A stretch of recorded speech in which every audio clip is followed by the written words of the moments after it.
Welcome to Reddish Scale Modelling. For my next build, I'm building this AMT kit of Security Officer Odo from Deep Space Nine. Now this is an old kit and I've had it in my stash since the kit came out in around 1995. So I thought it was about time I gave it a go.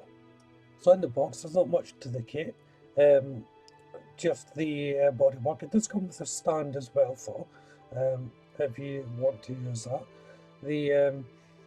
The instructions are fairly simple, just a couple of pages. The actual putting together of the kit itself, there's not much involved, and as you can see, that's the entire instructions there. It does come with a paint list, but it's such an old kit that's probably not relevant now. So I would suggest have a look and do your own colours and how you'd like to do them. Inside the actual kit itself, the components are surprisingly nice and clean, but I would imagine it was a new mould back in the day, obviously. So there's no flashing or whatever. The kit, it's not your normal plastic though, so your normal cement won't do. You're going to need a stronger cement for this as well.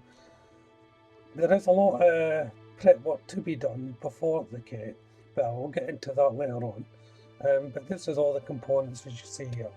So let's jump into the build. So first of all, the prep work's got to be done is we have to shave off and cut off these shaded parts here that I'm displaying on the instruction. So I've got my Dremel here, depending on which one you've got, model that is. I've got a 3000 model, and it enables you to control the speed. Try and have it on a low speed when you're cutting the plastic. You don't want to melt it as you're cutting it. So I'm just taking my drill and sawing through the excess plastic here. Now I'm just taking off a little bit.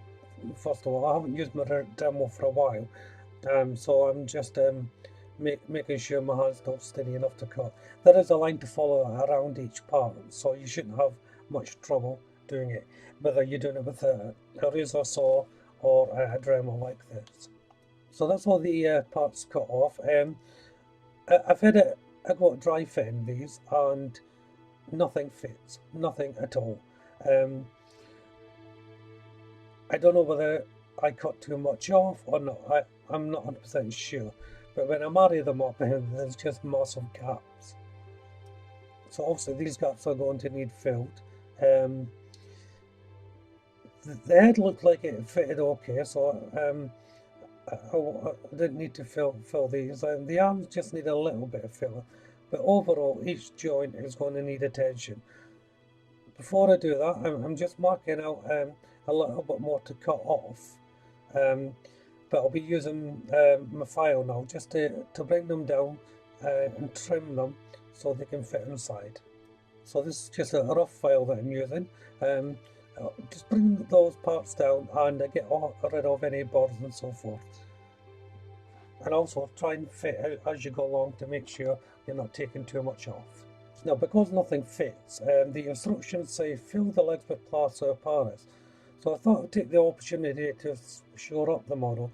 These are little cuticle sticks that you can get in any makeup department. And I'm using these just to show them up. So first of all, I'm just going to measure them out around the rim there and in the feet.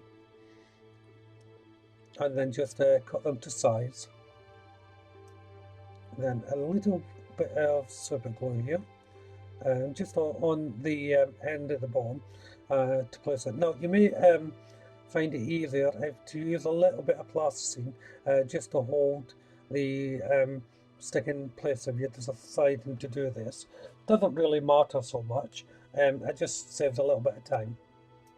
I also drilled a little hole at the end of the legs there for the spike to go through, but once that was done, it was just a matter of pushing it into position.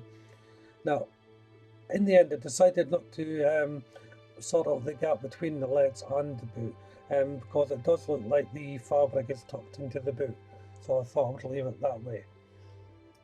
So next is the my legs, and it's the same again.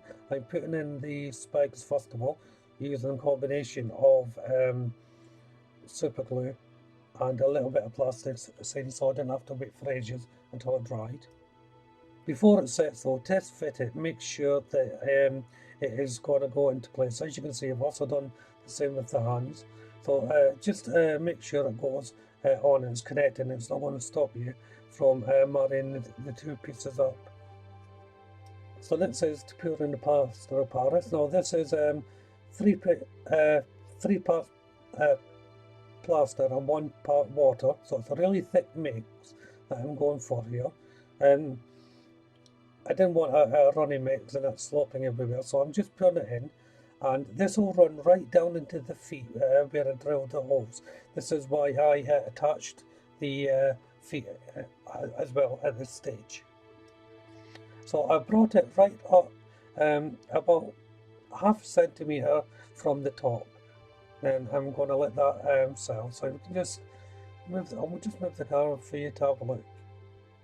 So I've got a little bit of plaster of Paris mix left over, so I'm just going to pour some into the head, just so that the spike there holds.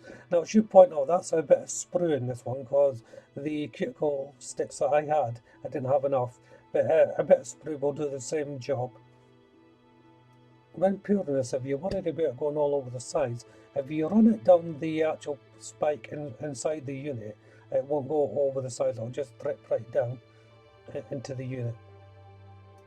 So I've left it to dry overnight. As you can see there, it's solid now. We'll move the spikes on completely secure, as well as the head here. And the hands have not been filled with plaster of Paris, they're just being glued in. So it's time to attach the torso to the legs. I'm putting on a good sized bead of super glue around the edges here. I'm also going to be putting a bead of super glue running down the spikes as well, just to give it every chance to hold. And then it's a simple case of just pushing it on, lining it up to the position. You'll see the gaps there, they're huge. Even if I trimmed off, left a bit of plastic on, they would still have to be filled up because they're not even anyway. So there you are, that's going to be left aside now to dry. So now it's time to go into the painting. So I'm using Revlon Color 35 Flesh, and this will be for the face and the hands, so just the base colour at the moment. Next is the face, and you want to put on your base colour first before you put any detailing in. That's how I do it, but I should say though, I'm not the best figure painter in the world. In fact, I'm not even a good figure painter. It needs a lot of practice, and I haven't done many figures, but you know, as long as you're happy with what you're doing, just go for it. So once they're painted, I'll just leave them aside to dry before the next stage. Now to fill up the gaps. This is a air dry modelling clay. I'm not your normal filler, and the reason for that is I need a lot. I mean, look at that gap. Look how big it is. It's not the same on each side, but I need quite a lot of filler, and this clay is ideal for it. Now what I do is, I don't necessarily think this is probably the right way, but this way works for me. I put a little bit of a bead of super glue in the joint before I apply the clay, and the reason for that is it will help the clay stick inside the gap. Sometimes if you put filler in, it will just fall out because there's nothing to adhere to. So as you can see there, I'm just putting a little bit of super glue in before putting on the clay. Now this can be a very messy business. You get stuck to your fingers and everything, so you may want to wear gloves for it. So initially, just putting the clay in with super glue on, and I'll do this all the way around. And as I go, I'm just smoothing it down with my finger to get most of the lumps and bumps out of the way, and making sure that there's a good join.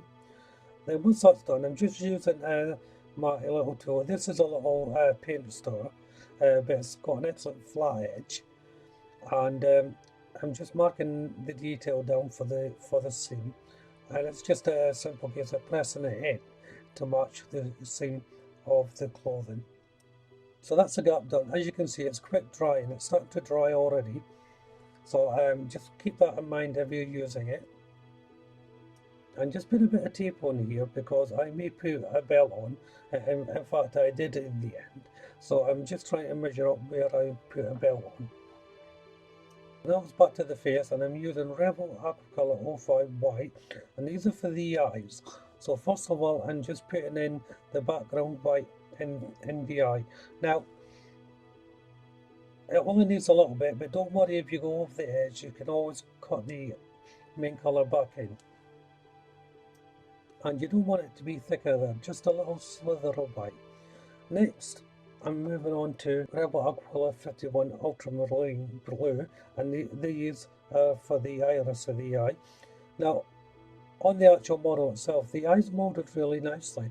You can see where the white's got to go, the iris and pupil.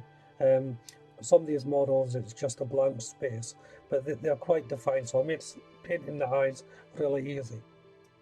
If you're not sure about painting the eyes, I know that that's where most people have difficulty, including myself. You can actually buy decals now for eyes. You can find them on eBay and Amazon. They're just a sheet of eyes, really, on all different scales. They're very good if you don't feel comfortable about painting them. So now I'm going on to Revlon Aquacolor 07 Black Gloss, and this is just for the pupil. So just a tiny little dot in each eye. So that's them done. It didn't take much at all. As you can see, there they are there. It's quite effective, I think. But as I say, I'm not a fantastic figure painter, especially faces. So once that's done, it's back to the flesh colour, and I'm just cutting in any little bits area where I've gone over the white, and just bringing it all back into line. And you don't need much to bring it black in line. As you can see, there it is there. Still one or two little bits of touch up to do, but overall I think it's okay. Next I'm using Revlon Aquacolor 37 Reddish Brown, and this is just to create a little bit shadow and shade. So first of all, I'm using that same colour for the lips. Now, what I'm doing is I'm putting a minimum amount I can on the brush and just painting all over the lip line. Not the whole lip, just inside the actual mouth itself. And next it's the inside of the nostrils. Also you want them a darker colour, so while I've got this paint out, it will create a nice little shadow inside the nostril area. And it's the same with the ears as well. So, but tiny amounts of paint on your brush. It does not need a lot at all. It's almost like dry paint brushing at this stage. So with the same colour, I'm taking a slightly bigger brush. I'm putting the paint on the brush and taking most of it off with a kitchen towel, and I'm just lightly rubbing the brush over the areas that I want some colour, as you can see it there coming through. Now again, you don't want too much, but if you do put too much on, you can always paint over it. Don't worry that you're going too far, because the next stage you will be putting on flesh paint again, and this time you're just going over the areas where you marked with the darker paint. It doesn't have to be the red brown colour I use. It can be any colour for your darker paint, and I'm just lightly going over this so that the darker colour will just poke through, but not too much. Areas like cheekbones and that, you want to use a little bit of white mixed in with your flesh colour, and you can do the same method, just going over cheekbones and ridges if you want to create a little lighter shadow instead of dark. So you can see my little palette there that I've already mixed up. I forgot to record it, that's why I'm not showing you it. So I'm just going to do one more little touch up to the face here, and then I'm going to bring this part to an end. I thought I was going to get it all in one part, but there's still a bit to do, so I may as well do this build in two parts. So if you haven't done so already, why don't you check out my other builds? Subscribe to the channel for any upcoming updates. Hit that like button, and of course leave any comments. But for now, thank you all very much for watching. Bye bye.